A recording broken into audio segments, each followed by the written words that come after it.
শিরিক করার দ্বারা একজন মানুষ নাপাক হয়ে যায়, নাপাক। আল্লাহ পাক কোরআনে কারিমে বলেছেন ইন্নামাল মুশরিকুনা নাজাসুন, মুশরিকরা নাপাক। মুশরিকদের অন্তর নাপাক হয়ে যায়। তাওহীদ অন্তরকে পবিত্র করে, অন্তরটাকে পবিত্র রাখে তাওহীদ। আর শিরিক ঢুকলে অন্তর নাপাক হয়ে যায়। এই শিরকের দ্বারা বান্দার জন্য আল্লাহর জান্নাত হারাম হয়ে যায়। সূরা মায়দা 72 নম্বর আয়াত, ইন্নাহু মান ইউশরিক বিল্লাহি ফাকাদ হারামাল্লাহু আলাইহিল জান্নাহ।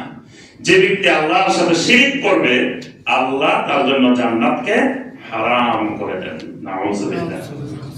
এই শিরক করলে তার সব নষ্ট হয়ে যায়। খালি ঈমান নষ্ট হয় না, তার সমস্ত আমলও নষ্ট হয়ে যায়। সূরা জুমারের 65 নম্বর আয়াতে কারিমা, ওয়ালাকাদ উহিয়া ইলাইকা ওয়া ইলাল লাযিনা মিন ক্বাবলিকা লাইন আশরাকতা লায়াহবাতান্না আমালুক। সমস্ত নবীদেরকে আল্লাহ রাব্বুল আলামিন ওহী নাযিল করে বলে দিয়েছেন, বান্দা যদি তুমি শিরক করো তো তোমার সমস্ত আমল নষ্ট হয়ে যাবে। শিরকের আরো অনেক কঠিন কঠিন ভয়াবহ দিক আছে। এই জন্য সবসময় শিরিক থেকে আমাকে আপনাকে কমপক্ষে 100 গজ দূরে থাকতে হবে। শিরকের ধারে কাছেও যাওয়া যাবে না। যদি বলতো না শিরিকটা একটু দেখে আসাও যাবে না। কারণ নবী সাল্লাল্লাহু আলাইহি ওয়াসাল্লাম বলেছেন দাজ্জাল যদি তোমার বাড়ির সামনে দিয়ে চলে যায় তো তুমি বলিও না দাজ্জাল কি রকম, একটু দেখে আসি।